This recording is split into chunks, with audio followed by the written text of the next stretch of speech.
Andy, only in this tremendous world of professional wrestling can you get a baby announcement attached to a heel promo. Only in wrestling could that actually happen. Welcome to Squared Circle Radio. We're going to talk about who's pregnant. I'm sure if you do a quick search, you're going to figure it out. We're going to talk about it here in a few minutes.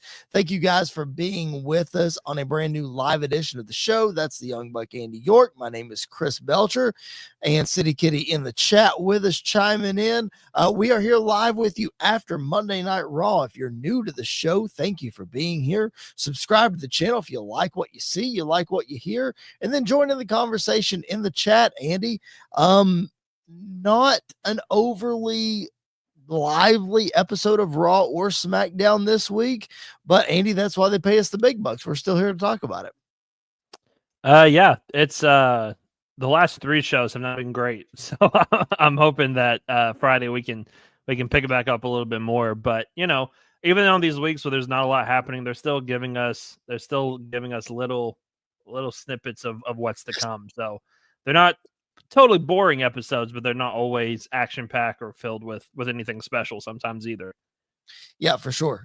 So we might go a little shorter than normal tonight. We might go an hour just like we did last week, and we thought we weren't going to go very long. As City Kitty in the chat says, you never know what you're going to get.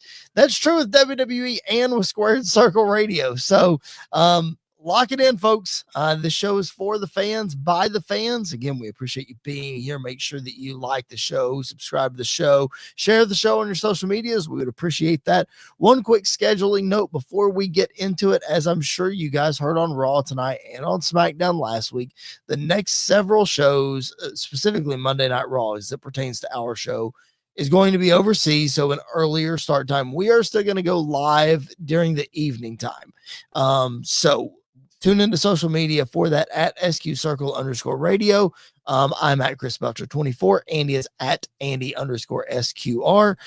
So tune into social medias. We'll let you know exactly when we're going to go live for the next 2 Mondays. We will be here for you, though, just not right after Raw because it's in the afternoon and people are driving home from work and, all the things. So all that to say, you can keep it locked in right here. All right, Andy, a fun main event on Raw. Admittedly, Jey Uso versus Gunther for the 100th time was not something that I was excited to see, if I'm being honest. But, Andy, I thought they did a really nice job. Sans Roman Reigns. Like, forget the ending. We'll talk about that in a minute. Sans Roman Reigns. Jey Uso coming out and paying tribute to New Jack in ECW country in Philly for this Extreme Rules match was super, super cool. Again, man, I thought it was really good. Yeah, I thought it was done really, really well too. I think, Extreme Rules matches are going to have somewhat of an expectation to them, especially when you're in ECW country. They're going to have really high expectations. I thought they did a really great job of using weapons in the match and making sure that everything kind of got its spot. Credit to Braun Breaker for taking that gnarly bump right at the beginning, going right over and hitting the trash can or the shopping cart full of weapons and everything else. That's on an already injured knee that he injured at SummerSlam. Yeah. It was a gnarly bump that he took and pushed through the match, the rest of the match. I really, really enjoyed it. I think it's one of those, we know how good Braun Breaker is in the ring. We know how good Jey Uso can be in the ring from time to time. When you put a stipulation like Extreme Rules, it just makes it a lot easier, I feel like, for them to do a lot of these spots and make it feel really important and really impactful. So I was a big fan of the main event. I thought they did a really, really good job with it. Yep, I did too. I really did. And then you mentioned that vicious spot. I mean, my goodness. And then at the end, chaos ensues. CM Punk gets involved. LA Knight gets involved. Bronson Reed, and then we get the return of Roman Reigns, which was advertised. We didn't see him throughout the show, so we knew he was coming in this main event. And he jumps the barricade, and look at this awesome screenshot from tonight. Just a gnarly spear to Braun Breaker. You can see it on Breaker's face, taking the spear. Roman Reigns returns once again. calls out Bronson Reed and his Shoe Lafala, saying that he fights for championships, not shoes, but he will see Bronson Reed in Paris, which we assumed, Andy, was going to happen. So the future of Roman Reigns is revealed tonight, a one-on-one match with Bronson Reed. Yeah, I think it's a good spot for Roman to kind of get his feet back underneath him, coming back and you know, this is his third match since WrestleMania. Well, second match since WrestleMania, third match including WrestleMania. And so I think it's a great spot for him. I think it's also a great spot for a guy like Bronson Reed to get a moment to shine and to work with Roman on a, you know, overseas pay-per-view where we know the crowd is going to be hot. We know the crowd is going to be lively and wild. So I'm really excited. I think this is going to be a really, really special match for both of them. I think they've done a great job of building up Braun Breaker. I think this is a great opportunity for them to really start to build up Bronson Reed at the same time. Not saying that he's going to get the win over Roman or anything like that, but have him have a really strong showing against Roman can go a long way for him.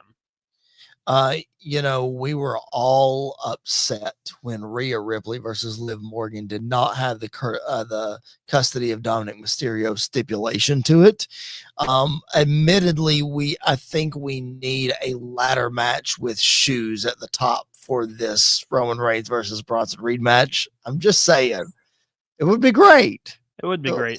I think the overseas crowd would eat that up. I think they would absolutely have fun with that. Yeah. Oh yeah, absolutely. Something like that. Shoes on a pole match. We haven't had on a pole match in a long time, so I think it's time to bring that stipulation back. That's because we kicked Vince Russo to the curb, but I digress. But yeah, man, I thought the bookend to Monday Night Raw, beginning to end, and the way this all was done, I thought it was done nicely. Everything else in between we'll talk about here in just a minute. But my goodness, I don't have a picture of this, and I'm sad that I didn't put the graphic in for this. I didn't think of it sooner. But dude, what was Seth Rollins wearing tonight? It looked like a grandma nightgown, something or other nonsense. I don't know what he was wearing. Yeah, I've kind of become desensitized to what he wears, just because you know it's going to be something outrageous every single time. But this one was hard to miss. He's done a really good job of like scaling it back a bit, and it's not like too over the top. And then he comes out in this flowery, I don't know what it is. Yeah, it was weird. It was weird. I mean, it's on gimmick. It fits him perfectly, but it was weird. I know. It was very weird. All right. So fun main event again. Roman versus Bronson Reed at Clash in Paris. Of course, we know the reason all of those guys got involved. This fatal four-way for the World Heavyweight Championship coming up at Clash in Paris. We will break all of that down for you next week on the show. Full preview, full prediction, all the things. City Kitty in the chat, my grandmother's nightgown. I see somebody pop for my joke. Appreciate that. I appreciate that. Listen, if y'all can come up with something better than what it looks like, I'm all ears. That's just, Andy, that's what it looked like to me. What it looked like. No, it's what it looked like. Okay, I'm with you. I know Becky Lynch often says that she's jealous of Seth Rollins' fashion sense and she wants to wear most of what he wears, but I don't know about all that. Anywho, let's digress. Let's talk about not Becky Lynch, but another female. We knew we were going to hear from Naomi this week, and special teaser was given before the commercial break that a bonus episode of Stephanie McMahon's podcast between these two is going to drop. And then we get the announcement that we all seemingly figured was coming, but it didn't take away from the moment. Naomi and Big Jim expecting a baby, Naomi relinquishing the championship. First of all, congratulations to them. I followed them. Admittedly, I will say I watched while they were on Total Divas, and I was instantly a huge fan of both of them. So I've been a fan of them for a long time. So huge congratulations to them. But Naomi, in the most heel way possible, just turning the feelings around and spinning this into an incredible promo. Andy, I thought they made the best of the situation. Yeah, I completely agree. I don't know if it was necessarily a heel promo, but it was her turning on Nick Aldis, on Adam Pearce, which was Right. hilarious. And his whole reaction to everything was like, "Yeah, I think I'm just gonna leave. I think I'm just gonna go. I don't think I need to be here." And then what got me is when she yelled, "I hope you trip over your church shoes too." I lost it when she said that. I started dying laughing. They did a great job with it. I think trying to keep a heel persona while also giving this announcement and being emotion filled, because you could see the emotion on her face, because who wouldn't have emotion like that in this moment? Sure. But she did a fantastic job of flipping the script. The crowd did a great job of buying into everything and being on her side. And I love the fact that she made the announcement but still stood on business of, when I come back, no matter what it is, no matter who's champ, I'm coming back for my title, and you better proceed with caution. So I thought the whole segment was done great. Congratulations to both of them. I know the first thing when that was the rumor, I texted you, said the bloodline is going to continue. Like, there's another member of the bloodline. And when she brought that up tonight, I was dying laughing. But did you see Becky's tweet right after? No, I did not. No. She retweeted and said, "How unprofessional to get pregnant while champion." Oh, that's hilarious. That's what happened to her in 2020 when she had the title. So just great stuff all the way around. But congratulations to both of them. Yeah, for sure. And Naomi dropping the cheap Netflix and chill comment there was absolutely hilarious. Cheap pop for that. But yes, congratulations to them. The bloodline lives on, and it's kind of sad, Andy, because this was her first week with a custom championship. They finally did something with it, and now she's gone. Yeah, at least she'll have the replica of it. She'll have it with her. She'll definitely, for sure. Yeah, and when she comes back, I wouldn't be shocked if she came back holding that title, like just came back with it. And even if she's not champion or whatever, her first night back, she can come back out with it and be like, "I'm back. Like, I'm the real world champion is back," and we can kind of go with something like that. Yeah, for sure. I know I'm going to be careful how I say this, because it can probably hurt some feelings or rubs people the wrong way. I'm going to say it anyway, though. I think she's going to be one that we're not going to like count down the days to when she's coming back. Because with a baby, you just never know. Like, it took Alexa Bliss over a year or so to come back after she had hers. Carmella, exact same way. And Carmella wasn't, there for very long anyway. Regardless, beside the point. I don't think Naomi's one of those that we're going to count down the days to when she comes back. But I saw someone on Twitter say that she doesn't need vignettes. She doesn't need any hype to come back. What needs to happen is whoever is champion needs to be in the ring. The lights go out, and you hear her laugh over the PA, and she comes back, and then just boom. That's a really impactful way to be able to do that. Just again, got to find a way to get her back and make it meaningful. City Kitty in the chat. Hopefully Bianca comes back soon. I wondered about the pregnancy meal for Bianca as well. I know she's hurt with a wrist injury. I know she broke it at WrestleMania, or finger, or whatever it was. But yeah, I mean, nothing like, somebody leaves, somebody's got to step in. Bianca filling the void for Naomi. Yeah. I completely agree. I think, I don't know how long it's been, or how long she was, quote, rumored to be out for, or anything like that. But I think, anytime she comes back, the thing with Naomi is now you got Io and you've got Rhea, and I think they're going to start, like, they're going to continue to build up Stephanie Vakir during this whole time too. I don't know anybody else on Raw that they have done a good job of building up. I think Asuka's right there that you could easily build back up to that moment. Kyrie is one that you could kind of put back in there. Becky obviously is always there. But the one, and this is going to shock you, man. This is going to really shock you, because you know how big of a hater I am of her. Oh no, I can't wait. If they would let Natty do the Natty gimmick that she does on independent promotions, she could actually be a full-fledged, like, killer on the main roster and actually be important for once, for the first time in a long time. Yeah. So, like, I think they could let her do that, but it's such a, like, tonight she can't, like, AAA, you have the picture up. She came out in that gimmick, and then tonight she was back to her, like, regular style gimmick. And I'm like, nobody wants to see this version of Natalia. Nobody wants to see it. Everybody wants to see that killer version of Natty that we saw, because it was completely different than anything we've seen her do in WWE. And so if you need to build up somebody, yes, she's been there for forever, but to rejuvenate herself and to come back as this new version, I think that would be fantastic for her. Yeah, I wonder why they won't let her do it. Like, she's having success on the indies. She's getting people talking. I don't know. I wonder if it's a thing where either they want to either protect that character by not putting a WWE spin on it, or if they want her to just be straight up Natty, or if Natty herself wants to totally separate it. You know what I mean? Who knows? I have no idea. Yeah. But I'm with you. Like, totally expected something to happen like tonight with Becky, to where she sort of slowly brings this version out. You know what I mean? Yeah. Yeah. And then obviously, like with the whole Bailey thing that we got tonight, I think she's another one that could come back and be, fill that void and pick up right where she kind of left off, going right after the world title too. Yep. I mean, this Bailey stuff, we got another video of Bailey and the voices in her head getting stronger and stronger and stronger. And man, I just thought it was done so well, especially the end when it went to black and it said, "You need a hug." It's like, oh, that's so we're throwing it way back. Yeah.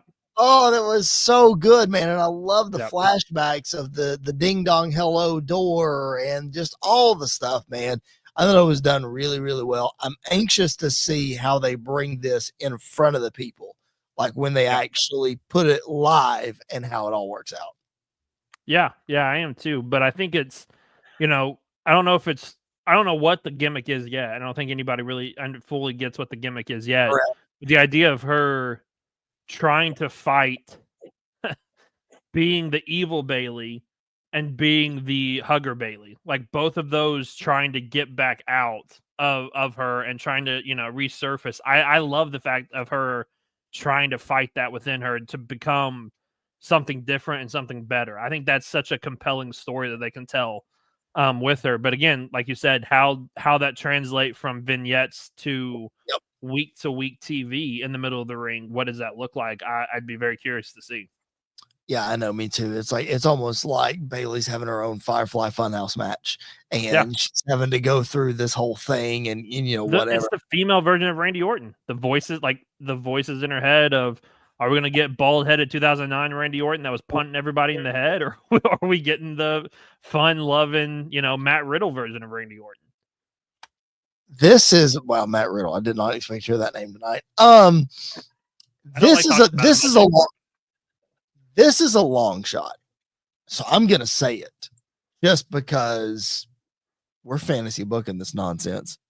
What if this version of Bailey was somehow controlled by Alexa Bliss, and whatever power she still has connected to the Fiend and to all of this? I'm not saying they have to join the Wyatt Six or whatever, but what if, like, because we've seen Alexa sort of in and out of that since she's been back. And now I feel like they're running with Charlotte, and maybe that world of Alexa is at least put on hold. But wouldn't that be interesting if, like, this was Alexa controlling Bailey in a weird way? Yeah, I think that would be really interesting, whether it was Alexa or whether it was Nikki. Like, one of the two of them could be kind of playing this part too. I would love, I don't know if they could do it, but I would love if we got like a segment with Bailey going to therapy and we got the same therapist from all the Wyatt Six stuff on like the Twitch stream and everything else. Like that whole full circle connection. I think that would be a really great way to incorporate all of that back together. I'm not saying, I don't know necessarily if they want her to be a part of that world, right? Whether it's just kind of like a Randy Orton version in her head, that's all we get, and she can tap into both sides. But whatever it is, I said it last week, and I'm going to say it again. I'm even more intrigued this week than I was last week, and I was very intrigued last week. So I'm excited to see where we go from here with this whole new Bailey character. Yeah, I'm right there with you, man. Bailey has never been one of my favorites. It's not a character that I've ever been drawn to or captivated by or anything like that. But man, whatever they're doing, let's let them cook and let's let it figure out. Let's play it out and let's see what happens. All right, we appreciate you guys being live, tuned in with us here on Squared Circle Radio. That's the Young Buck Andy York. My name's Chris Belcher. We're going to be here with you for a little while longer, talking the world of professional wrestling, of course, live after Monday Night Raw tonight. If you're new to the channel, like the video, subscribe to the channel, go back in our archives, check out all of our past episodes, previous videos, vlogs, etc., all kinds of stuff that is on there. There's something for everybody here on Squared Circle Radio. And with that, if you're listening on Sports Wire Radio, thank you so much for staying locked in right here. Gonna let the Reverend Tom Bryce tell you what is coming up next on Sports Wire Radio. Looking for all the latest happenings in the world of sports and wrestling? Well, you're in luck, because Sports Wire Radio has you covered 24 hours a day, 7 days a week, and 365 days a year, with great shows in the world of sports, such as the Pinstripe Chronicles, hosted by Uncle Tats, Donald Stewart, and Rob Barrows. New York Baseball Talk with Chris Bazaya and Rob Maraska. The Liftoff Jets, also hosted by Chris Bazaya and Sharman Phillip. Neil Villapiano and the Devil's State of Mind. Randy Dillon's Hockey Fan Chat. In the world of wrestling, Sports Wire Radio has you covered with Squared Circle Radio, featuring Chris Belcher, Andy York, and Jared Justice. Those sit-down marks with DB, Primo, AJ, and Michael. A work in progress, featuring the Mayor of Canton, Piles, and Glenn Abbott. You can catch all of these great shows and more anytime, anywhere, and any place via the Listen Live button on sportswireradio.org, and you can also catch Sports Wire Radio anytime on YouTube at Sports Wire Radio 6579 to catch all the latest happenings in the world of wrestling. Sports Wire Radio has you covered. It's all sports matters and all wrestling matters here on Sports Wire Radio. I am your host, the owner of Sports Wire Radio, the #1 global radio station, the owner of the Promo Wrestling Federation, and one of the owners of the Pride Wrestling Federation. Your voice, figuratively and literally, where all wrestling matters, the Reverend Tom Bryce. All right. We appreciate the Reverend Tom Bryce keeping us up to speed and keeping the train on the tracks over at Sports Wire Radio. They have supported us for a very long time, so we appreciate them so very much. All right. Scrolling through Twitter here and just seeing some stuff and just again trying to keep up with, make sure there's no new news and all that kind of stuff, because Andy, you know, WWE likes to break stuff on us after the show and all that. Just saw a small little clip of the new Stephanie McMahon podcast episode with Jimmy Uso and Naomi, and I can't wait to go back and listen to it. I listened to the first episode, and then it was really long. They went off on several tangents, but it was really, really good. So yes, City Kitty in the chat, like and subscribe. Both of those things are free. Thank you so much for doing that. Again, if you're new to the show, subscribe. What's it going to hurt? We're not going to send you an email. We're not going to do anything. It just helps us a ton. Andy, SmackDown this week was uneventful. There was no Cody Rhodes, and there was no John Cena. There was also no Randy Orton on the show. The lone star, if you will, is Drew McIntyre, left to hold down the fort. They're on the blue brand. Andy, does SmackDown have a star power problem?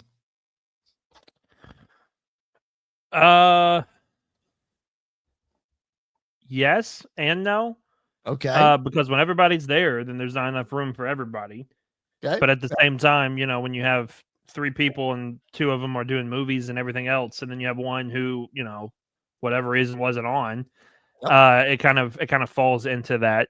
Yeah, I don't know. I don't know if they have a star problem, but they have a story problem, because like there's nothing going on SmackDown outside of Cody and Drew and Cena and Lesnar, which, you know, even then there's not a whole lot going on this week with that. That you can definitely fill the void of Kevin Owens not being there. Yes. They're trying to fill that in with Sami Zayn jumping ship. I don't know. It's a weird scenario. I think the biggest pop of the night probably went to Jacob Fatu when his music dropped and he came running out there. And then the main event and everything. But I don't know. It's just a weird scenario. There's not a whole lot of interesting stories going on SmackDown right now. Yeah, I'm with you. Like, I get it. Like, the main event was fine, and you're trying to put Sami Zayn in that spot, and I've never been a Sami Zayn fan, so he's fine, but not anybody that I'm gonna tune in to see. Jacob Fatu, same way. Like, you and I and some hardcore wrestling fans, we're interested to see what Jacob Fatu is gonna do. Like, that dude is clearly on the rise, strapping a rocket to him, that kind of thing. But Andy, I think there's a clear difference in saying I'm watching the show to see X versus I'll tune in to watch X. You know what I mean? Like, the way that your intentions behind that, it's almost like, yes, I'm watching to see this one person versus, yeah, Jacob Fatu's on, I'll watch it. And it's not a knock against Jacob Fatu. It's just an example.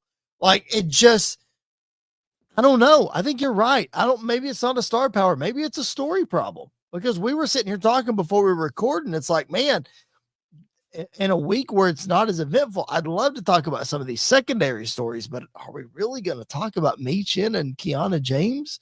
And are we really going to say, well, Penta just had a great match on Raw, but what is that? You know what I mean? Like, yeah. So there's an issue there for sure.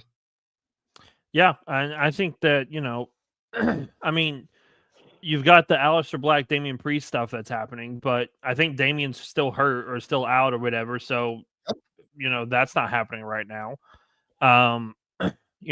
Even on Raw, if we kind of look at that, Gunther's out with a nose thing that he's having taken care of. Yep. Cena's only there for certain days. Cody's only there for certain days right now because of, his filming schedule.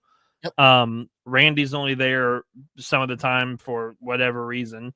Yep. So, you kind of fall back again on a Drew McIntyre, who is great. I think Drew is one of the top guys in all of WWE when they let him have a chance to do things. I would kind of love if they separated him and Logan Paul from each other a little bit.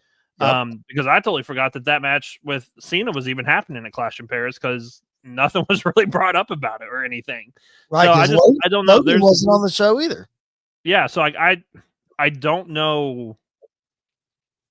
I don't know, why you would do a feud with two guys who you knew were not going to be there most of the weeks. Right. Because one of them has to be there to build the match. One of them has to be there to do something. Yep. But then on the other side, like, Tiffany Stratton's champion, and they don't really know who the number one contender is going to be. Is it going to be Jade Cargill? Right. Is it going to be Julia? Is it going to be Michin? Is it going to be Nikki Cross, because she was in the back of the truck panel thing dancing? Like, there's just, is it going to be Nia Jax? Yeah, like you're playing a lot of intrigue. You got DIY and the Street Profits. Yeah, that was a fun match, but like, nobody really cares right now because you haven't done anything with anybody. So I don't know if necessarily, because they've got the star power, if they would just build them up in ways that they could, which again makes this whole Karrion Kross thing a little bit more frustrating, because he organically was getting over with a story that was okay, but given up, like, give people who are being invested in by your fans, give them opportunities to explore that even more. Yeah. I think that they would have a lot more quote unquote star power if they did. This is not a knock against him at all, but I know that last week on Raw, we didn't hear any cross chants. Did you hear any on SmackDown or on Raw tonight? Did anything? There was on SmackDown. It was on SmackDown. Okay. When Sammy got in the ring, there was a really loud "We Want Cross" chant. Okay. And then I didn't hear any tonight, but I saw there were several signs that said "We Want Cross." I saw on social that some people were posting about it. Yeah. Just curious if anything. Let's circle back to Drew for a second. Now, I know we're going to dive into picks and predictions next week, as of course he is taking on Cody Rhodes for that WWE Championship at Clash in Paris. So without diving too deep into your picks and into your reasons and all that kind of stuff, let's look at this Drew thing from a vantage of this star power storyline issue that we seemingly are at. with Drew being the only one to carry that show, and it seems like at least you and I didn't care too much to watch, and I'm sure there are others that didn't care too much to watch. Has Drew lost a step in that star power? Like we were talking about him being the hottest wrestler last year. Is he good enough to carry a show? Would it be a mistake? Let's just hypothetically, would it be a mistake to put the championship on him and have him beat Cody Rhodes and have him be the one to carry the show? No, because of the fact that he's the number one heel on SmackDown now. After Cena turned babyface, who else is a heel that's a massive contender or a massive? I mean, Solo. Is Solo going to be your number one heel now? I doubt that. I don't think he's lost anything. I think him being out for so long, obviously, he's not going to pick back up where he left off because he was gone for so long. Sure, but I think it's pretty easy for him to get back to that level that he was. If he, does what he did with Punk with Cody, I think he could easily get back there. I think he could easily build himself back up. So I'm honestly, the more I'm thinking about it, and this is not an official prediction, obviously we're talking about this next week, I'm leaning towards Drew winning because there's so many other baby faces on SmackDown to chase. There's no other heel unless you turn a Randy Orton heel or Sami Zayn turns heel or, whatever the other scenarios, unless Brock is going to become a full-time person on SmackDown, which I highly doubt that's going to happen. And I don't think you're going to see Cody versus Logan Paul again. Like we've already seen. I don't think we're going to see it again.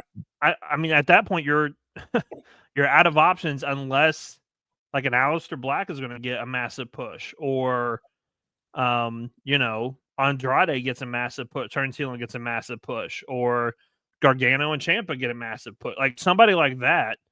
But outside of Drew, there's really nobody else. Right. Yeah. So I think that circles back to my original question. I don't know if they have enough star power. Like if we're circling back to that, we say, when everybody's there, it feels big, but is there enough on both sides to make it worth it? You know what I mean? Because let's just look at that for a minute. Outside of Drew, who's Cody going to face next? Yeah. You just mentioned, you ran through a couple of guys that, we could push up. Carmelo Hayes, you could push him up. Miz, you could push him up because he's a heel.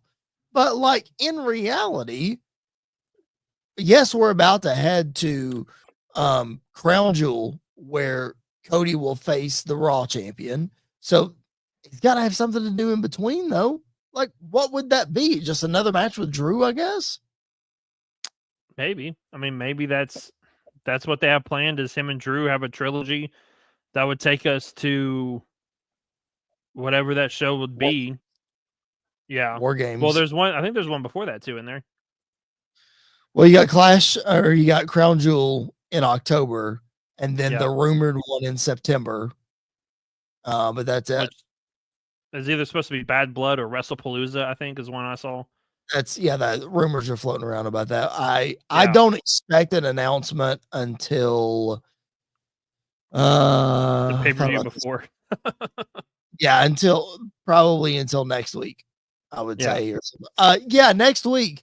I would say they'll get an announcement next week because SmackDown is in Ireland, and that is where the college football game is happening week 0, and McAfee will be there. So I assume that McAfee will have something to do with the announcement since the pay-per-view is supposed to be in Indy.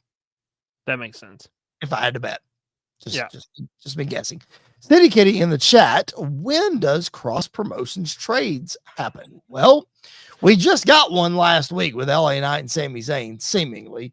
An official draft, I think now would be a really good time for it, but they said it was going to happen right after WrestleMania. And then they said it was going to happen right after SummerSlam.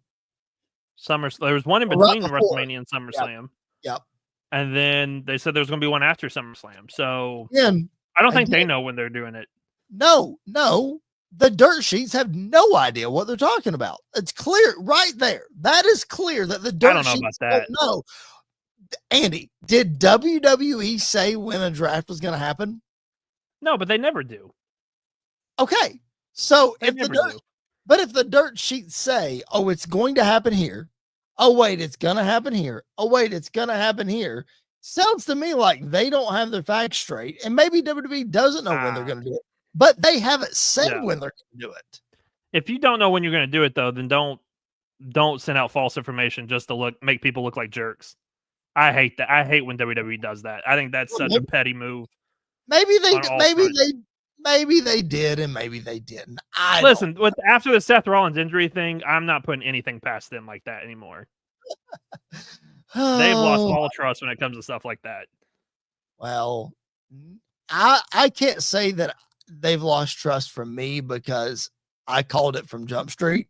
But that's just so I'm not disappointed in it.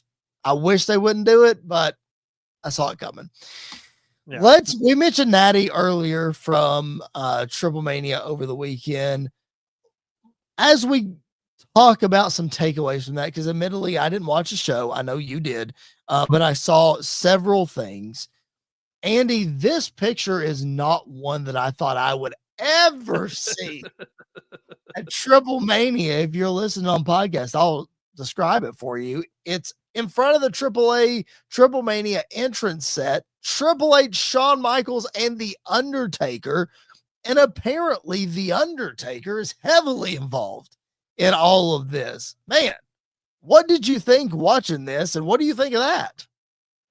I don't know what to think about Undertaker being heavily involved in all of this because that shocks me. I will say TripleMania was the most fun I've had watching a wrestling show all year. Okay, fun. Okay. All year. There wasn't a single moment where I was like, okay, what are we doing here? Or like, this is boring or anything like that. Every single second was amazing. You had your entertaining stuff. You had your comedy stuff that was sprinkled in throughout. Yep. But then you had like hardcore matches that were really like legitimately hardcore. And then a main event that was fantastic to watch. And a lot of like matches, a lot of people that I'm not necessarily like, I don't know a lot about, but at the end I was like, you know what? They got something here. Like they've got a lot of really, really good wrestlers in AAA right now too. So I think all of that, you got Conan giving his Hall of Fame speech, which was amazing because he went off on some fan in the front row, which was hilarious. Rey Mysterio getting a legendary reaction when he came out. All the stuff with El Grande Americano and with Dominik Mysterio was just done to perfection too. Everything was perfect. But the best thing about the entire show, the thing that if I would show one thing to somebody who has never watched professional wrestling before, I would show them the Battle Royal just for the picture of Omos and Microman in the ring together. Yes. Because that is the greatest thing about professional wrestling is that picture right there. Because does it make any sense in the world? Absolutely not. Is it perfect? Yes, it was. It was amazing to see that. Yeah, that's so good. I was told, hey, go back and watch this Battle Royal match. You'll enjoy it. I haven't gone back and watched it, but I've seen the couple of clips where, Omos and all that. City Kitty. Demon Balor. And Demon Balor in miniature. Demento. Which is hilarious. Great. That's so funny. Let me ask you this, because a lot of people, of course, are down about Dominik Mysterio not winning the Mega Championship in the main event of TripleMania. Of course, it was Grande Americano, it was Dom, it was Vikingo, and was it Dragon Lee? Dragon Lee. Yeah. That's what I thought. Okay. What are your thoughts on Dom not winning? I thought he was going to win. I don't hate the fact that AJ cost him. Mm-hmm. Just because there's another Worlds Collide in 2 weeks, and I think Dom probably wins the title there. It was very evident to the live crowd that they are not behind Vikingo at all. The babyface got booed out of the building. Interesting. Every single time they showed him on screen, he was getting loud boos. The two most over people in the match, one not surprising, Dominik Mysterio. The other very surprising, El Grande Americano. Of course, he was incredibly over in that. I'm not against Dom not winning, I think it's just a great way to build to what's coming in 2 weeks. Because more than likely we'll get AJ versus Dom, because they're going to want to have AJ on that Paris show so we can get the viral moment again of the crowd just going absolutely nuts and singing during the entire match. Right. So maybe he walks in as double champ. Maybe AJ cost him again, and then that's how we set up for that Clash of Paris show, but I'm not sure. Yeah, we'll have to see, because Clash in Paris happens before the Worlds Collide show. So we'll have to see. I thought Worlds Collide was, yeah, it does. It does. Yeah. Yep, it sure does. Yeah. So and AJ wasn't even on the show tonight. No, he was not. No. So I think if you were going to have that, because I see your point about the, AJ being in Paris thing. I think if you were going to have that, you had to have him on the show tonight, and he wasn't there at all. So maybe it doesn't happen, but nonetheless, I'm okay with him not winning. And the reason is because for the exact same reason that everybody was really upset that Trick Williams won the TNA championship. Like everybody was so excited that WWE and TNA were working together, and then a WWE guy wins the championship and everybody's freaking out about it. So now it's like, okay, everybody was sort of upset. And when I say everybody, I mean internet wrestling community, fans, that kind of thing. Not happy that WWE was seemingly changing AAA or putting their WWE stamp onto AAA and not leaving it alone or whatever.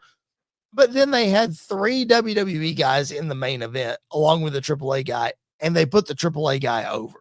So to me, I think that was the correct decision in that way. Now, in 2 or 3 weeks, when they had the one-on-one match between Vikingo and Dom, maybe it's different. I don't know, but I was fine with Vikingo winning it here. Yeah, I completely agree. I think that's probably the best move to get more eyes on Worlds Collide. Yep. I also thought there was a really good chance El Grande Americano was going to win it, just because I think that would have been hilarious to have him parade around as champion. I will say this: that AAA World Title looks incredible. It looks absolutely beautiful, I think. So I when Dom hit Vikingo with it tonight, it had a real loud, meaty sound to it. But I think Dom would look great with it. So I think it's only a matter of time before Dom is AAA champion, because I also think the plan is probably to make Ray AAA champion at the end of it too. Because that's a title he's never held. And could you imagine a AAA main event with Rey Mysterio versus Vikingo or somebody like that for that title? It would do absolute numbers. So I think that's probably what they're building to. Or just straight up Ray versus Dom for the championship. I mean, come on. That would sell tickets right there for sure, especially if it's like a hair versus mask match or something crazy like that. Which Mexico is known for both of those things. They are. So I think it would be really, really cool to do that. All right. Fun week, man. We, again, just like last week, we started the podcast by saying there's not a whole lot to talk about it. And daggum, we've been sitting here talking for 45 minutes about nothing, apparently. But still lots of good stuff happening in the world of wrestling. We mentioned it several times. Clash in Paris is coming up next week, next Sunday. So that's August 31st. Next Monday, we will be previewing the show, making our picks, doing all the things. It seems to be like a loaded card, Andy. I'm excited for the show. Really am. An awesome fatal 4-way for the championship. Cody and Drew. Now we get Roman and Bronson Reed. Not going to get the women's championship match, I assume. We'll see. Maybe learn more about that next week. But it seems like it's, and then Cena, Logan Paul, and then tonight, Sheamus and Rusev. Wasn't that announced? Is it that going to be? Yeah, and a good old-fashioned Donnybrook. Yeah, man. I mean, it's good old-fashioned. Match of the year candidate right there. So it's going to be a lot of fun. City Kitty in the chat. Shout out to Andy's. What kind of shirt are you wearing, Andy? Grogu. It's Baby Yoda, Grogu. It's a Star Wars thing. Okay. You people can just have it. Y'all can have it. It's fine. Whatever. So again, keep it locked into our socials. We'll let you know when we're going to go live next week, and we'll talk about Clash of Paris and all the things. And for those of you who are still upset by the WWE ESPN announcement, ladies and gentlemen, the app launches this week. This Thursday, the ESPN app launches. We'll have more answers, Andy. It will be fine. I promise. I'm still mad about the YouTube TV thing. I can't say that that's confirmed. I'm just saying I heard that. Can't say that it's. I think it was Sam Roberts that said it. What does Sam know? For real. What does Sam know? I love Sam. Shout out, man. Sam Roberts. I know he's not listening to the show, but shout out Sam Roberts. All right, that's gonna do it for another edition Squared Circle Radio. We appreciate you guys being with us. Appreciate City Kitty being live with us in the chat. And if you're watching the replay, you can drop those comments and questions as well. We'll get back to each and every one of those in a very timely manner. Again, if you're not subscribed to the show, please make sure that you do so. Even if you're listening on podcast, hit that follow button. We would appreciate it. For the Young Buck, Andy York, my name is Chris Belcher, and this has been another edition of Squared Circle Radio Live. We will catch you guys down the road.